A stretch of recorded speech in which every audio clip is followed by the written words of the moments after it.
Reproduction is the creation of more organisms to keep the species going and allow evolution to happen. We've learned that there are two types of reproduction, asexual and sexual. The difference being that asexual reproduction has one parent and creates identical offspring, and sexual reproduction needs two parents and they create similar offspring. We saw how different organisms reproduce in different ways, and how some do it asexually, like bacteria, protists, fungi, and plants, and some others can do it sexually, such as flowering plants and animals. Then, we started learning about human reproduction and how humans have specialized reproductive organs that produce reproductive cells so that fertilization can occur, and how women go through pregnancy to deliver a baby full term.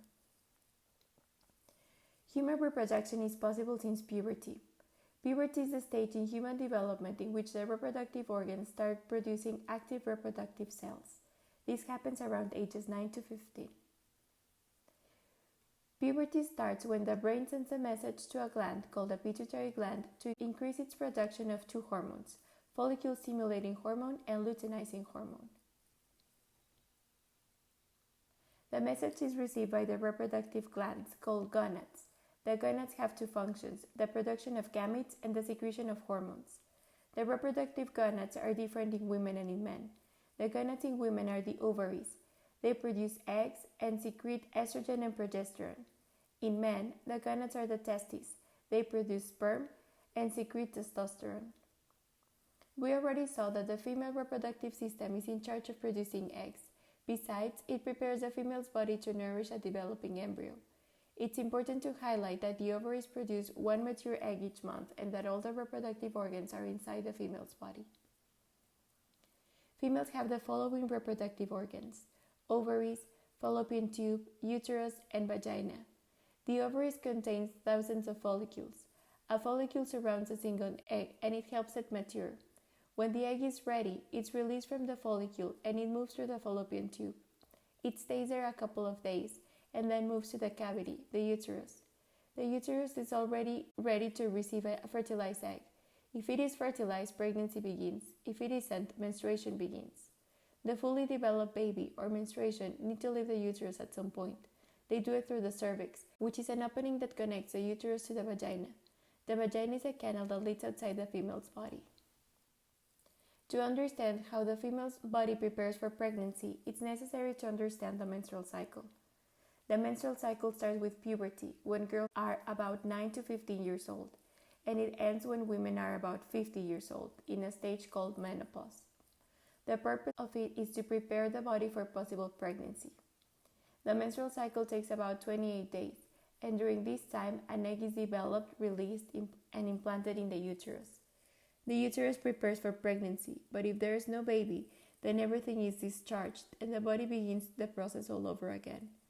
This is done in 4 clear phases: follicular phase, ovulation, luteal phase, and menstruation. We're going to see one by one.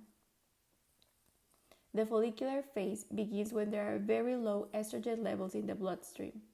As we saw earlier, the brain produces FSH and LH, and both hormones act on the ovary. The stimulation of the ovaries causes a follicle to start maturing, and this causes estrogen to be produced. Estrogen acts on the uterus, making its lining to thicken. It takes about 10 days for an egg to develop. To summarize the stage, the FSH and LH stimulate the ovaries, the stimulation causes a follicle to start maturing, the ovaries produce estrogen, and estrogen causes the uterus lining to thicken. The next phase is ovulation. During ovulation, the brain releases a huge amount of LH. The increased concentration of this hormone causes the follicle to break, and a mature egg is released into the fallopian tubes. This is the shortest stage of the cycle. It's about 3 to 4 days. To summarize this stage, remember that the LH increases dramatically, which causes the follicle to break and release an egg into the fallopian tube. The next phase is the luteal phase. In this phase, the broken follicle changes color, it turns yellow, and so its name changes to corpus luteum, which means yellow body. The corpus luteum starts releasing progesterone, which helps the uterus lining to increase its blood supply. During this stage, it's when the body will decide how to act on whether fertilization occurred or not. We're going to see what happens if there's no fertilization. The egg moves through the uterus without really implanting itself, and the corpus luteum begins to disintegrate. With this, the hormone levels drop. This stage lasts about 14 days. To summarize it, remember that the follicle will now be called a corpus luteum. Progesterone finishes preparing the uterus for possible pregnancy. The egg moves to the uterus. If there is no pregnancy, the corpus luteum disintegrates, causing hormonal levels to drop. The last phase is menstruation. As the estrogen and progesterone levels drop, the uterus lining with the unfertilized egg begin to break. They slowly detach from the uterus and they are discharged through the vagina. This phase lasts about 3 to 7 days. The low levels of estrogen send a message to the hypothalamus, so it tells the pituitary gland to produce more FSH and LH, and so the cycle begins again. Remember, during menstruation the hormonal levels drop, the uterus lining breaks and it's discharged through the vagina, and the low hormonal levels cause the brain to produce more FSH and LH, and so the cycle begins again.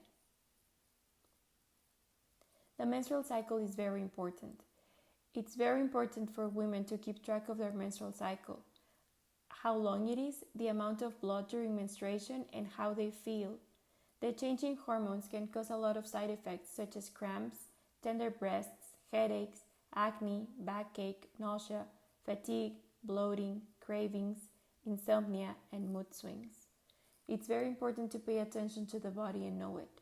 Any changes in cycle length or blood flow can be signs of health issues. Today is your job to demonstrate your understanding of the menstrual cycle. You're going to answer a worksheet about what you just learned. Check Google Classroom for instructions.